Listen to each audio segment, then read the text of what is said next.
Good afternoon, folks. Frank Zarilla here, Zor Capital, November 12th, 1 o'clock in the afternoon. Most of you are probably watching football.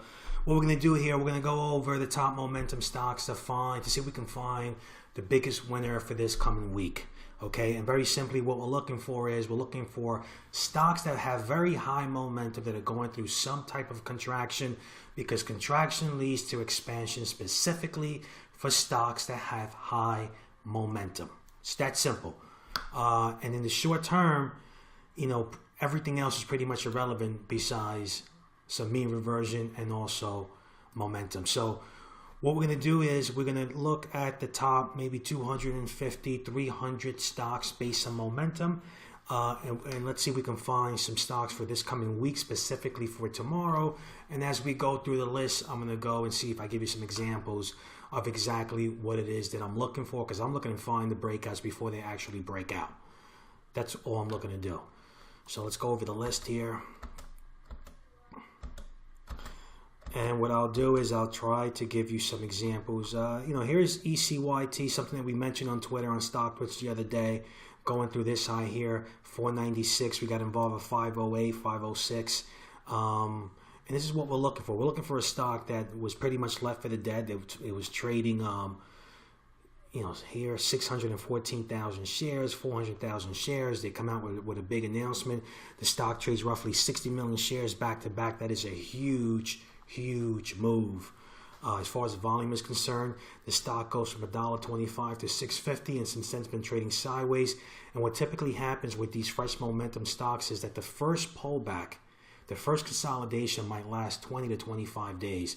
And what you tend to see is you tend to see the volatility decrease, like here, and the stock starts to get tighter and tighter at the very end before it starts to make a move again. So here's a recent example that we got involved at 508, and we're still holding on to it.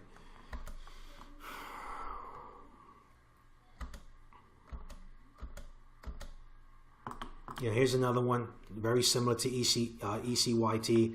Stock goes up on big volume based on some phase 3 results.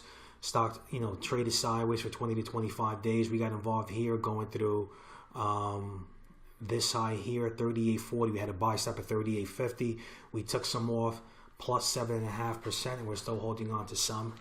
But this is an example of something that's fresh momentum, and you start seeing here how the stock starts to tighten up, and right at the very end of that tightness is typically when you see the expansion.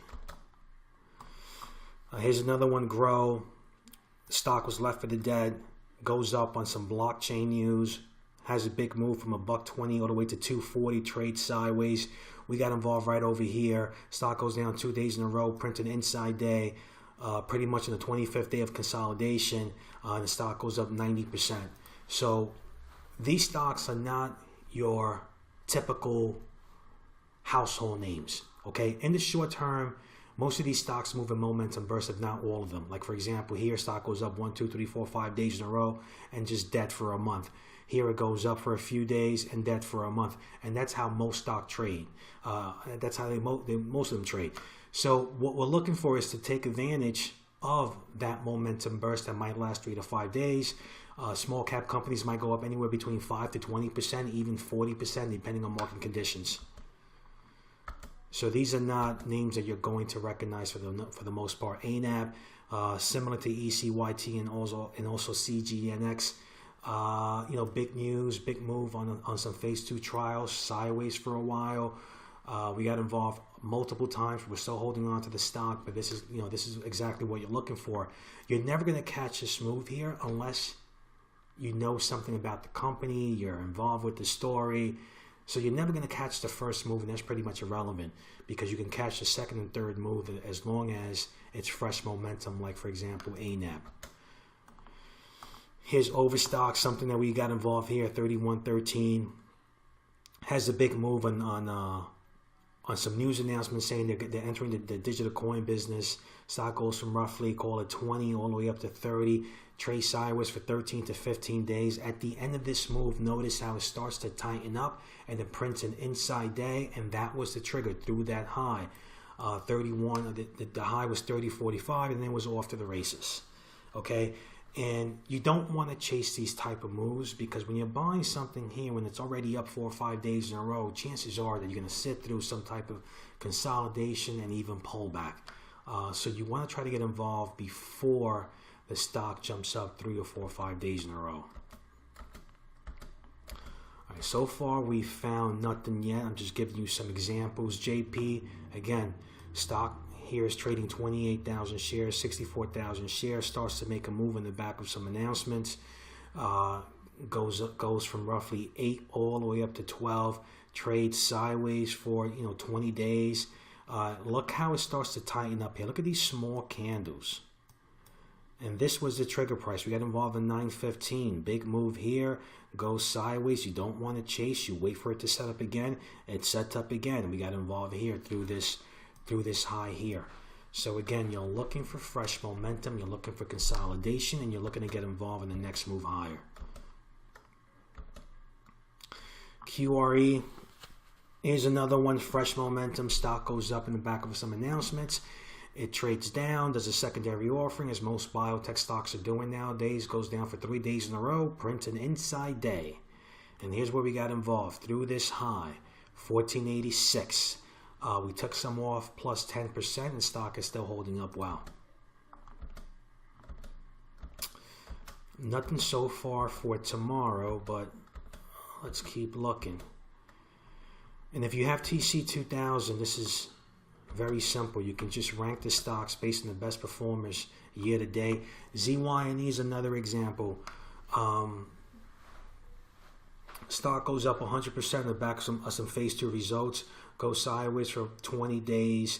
Here it starts to tighten up. Our trigger here was 10.03.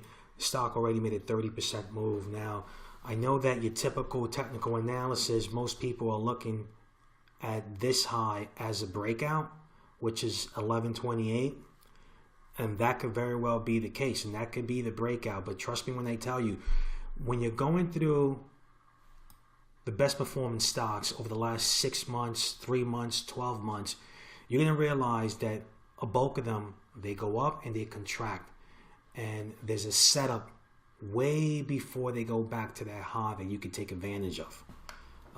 And all you have to realize is that know that most stocks after that first move higher will trade sideways for 10, 15, 20 days. That's normally the longest consolidation. Then they move higher. And then every pullback after that move higher, if it's a sexy story, becomes shorter and shorter. Here's Juno. Big move in the buyout on the kite buyout, which was here. Stock is trading sideways. These arrows are pretty much when we got involved, and then we sold on the way up.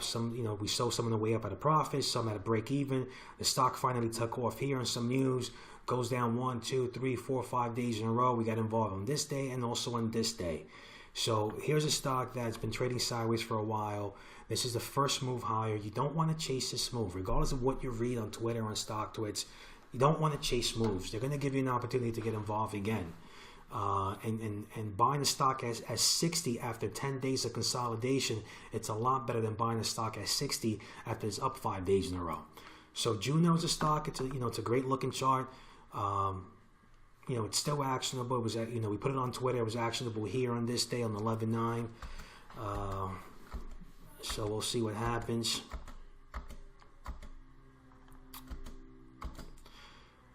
V-Ray's another stock. Here's a big move higher, consolidates, gives you an opportunity to buy the stock here as it tightens up, and then it's been sideways for a long time. You got involved here, right over here. It printed an inside day, buy stop at 7.01. Stock made a 20% move in a matter of days, and once it makes that 20% move, look what happens. The momentum just pretty much dies. And then you have to wait for it to set up again. So in the short term, when you're looking for, you want to take advantage of these momentum bursts. You want to buy them tight, you want to sell them loose, and then once they're up 3, 4, 5 days in a row, you want to switch them for something that hasn't moved yet. You want to go back and find something that's on the first day of the move. And that's how swing trading works. We all want to buy something. You all want to buy 4 stocks every year that go up 300%, but that's extremely, extremely hard. It's just not the way it works. You might, get involved in certain situations that you believe in the long term, and you might get lucky, but the money consistently is made by swing trading, looking for that one stock out of 5,000 that is going to double and triple in a year is not that easy.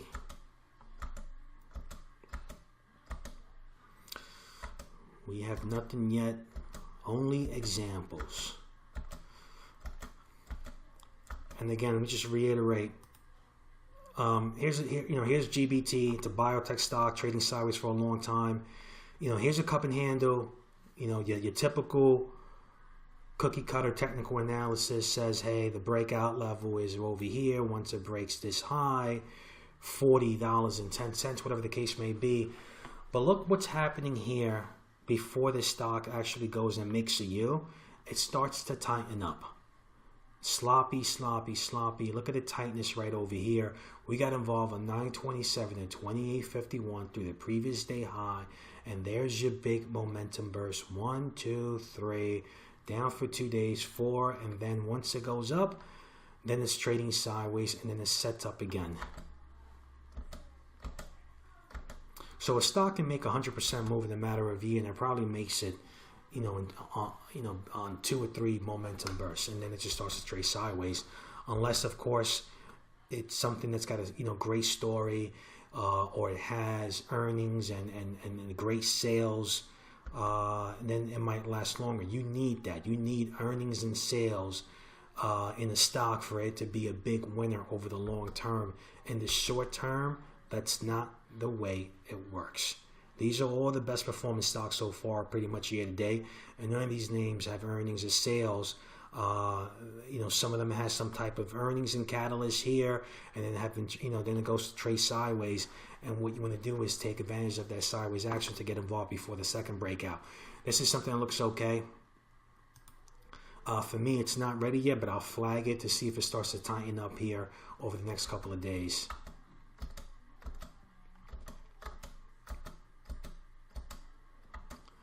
And if you ever want to find the truth about trading, about what really works within your time frame, you don't have to read any books. All you have to do is go over the best performing stocks within your time frame. And what that means, what it means to me very simply, what my time frame is not what I want it to be.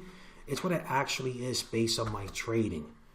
If I hold on to a stock, if on average I'm holding on to a stock for 10 to 21 days, that's my time frame. If I want to hold on to, for things for 6 months, but that's not the way it works for me, then everything that happens in 6 months is pretty much irrelevant. You want to know what works within your time frame, then you don't need to read a book from 1980 or 1920. All you have to do is go over the best performing stocks within that time frame, and you'll find all the answers that you need. All right, we've gone through 135 stocks and nothing at all yet. FMSA, this looks okay. So, this is something that we flagged a while ago right over here. Look, stocks in the short term go up from 52-week highs, 52-week lows, the middle. They go up from anywhere. FMSA, something that was, trading downtrending for a while. It starts to trade sideways. You see here a character change with the 10 and 20-day moving average. The 10-day is the white line. Yellow is the 20-day. We got involved right over here as it broke the 20, and the stock makes a 100% move. So in the short term, stocks, depending on what's going on with the market, move from 52-week highs, 52-week lows, from the middle, from anywhere. FMSA, by the way, looks okay, needs a couple of days. Here's another stock that I'm going to flag for the future, Rocky Brands. It looks okay, fresh momentum. I would like to see more sideways action, but here we have a big move from roughly 14 to 18. Now it's been trading sideways. We want a little bit more tightness.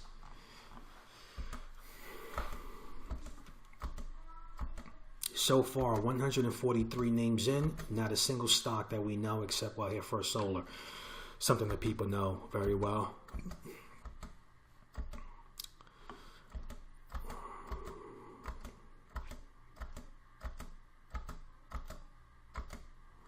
And swing trading, when you're swing trading, people don't realize that the name of the game is it's a numbers game.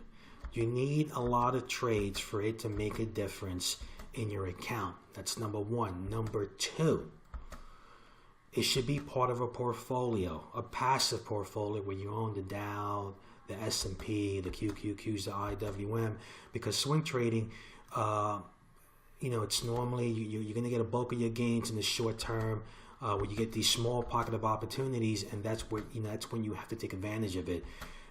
The other months, sometimes you're not going to keep up with the S&P 500. That's why it's important to own the S&P 500. So that way, especially if you're managing other people's money, they have some type of participation, in the index, that no matter what happens, that's what you're going to be judged on. So having that participation of what you're going to be judged on is it's important, especially if you're managing money for other people.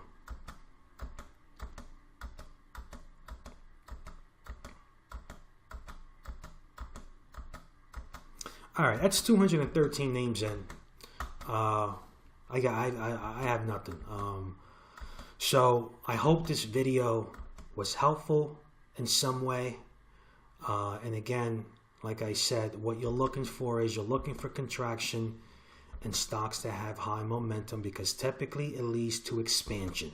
And what you want to do is you want to buy that fresh momentum, the first one. That's what you're looking for, and it's a numbers game after that. So trade them well and be well. And if you have any questions, feel free to at me on Twitter at ZorTrades. All right.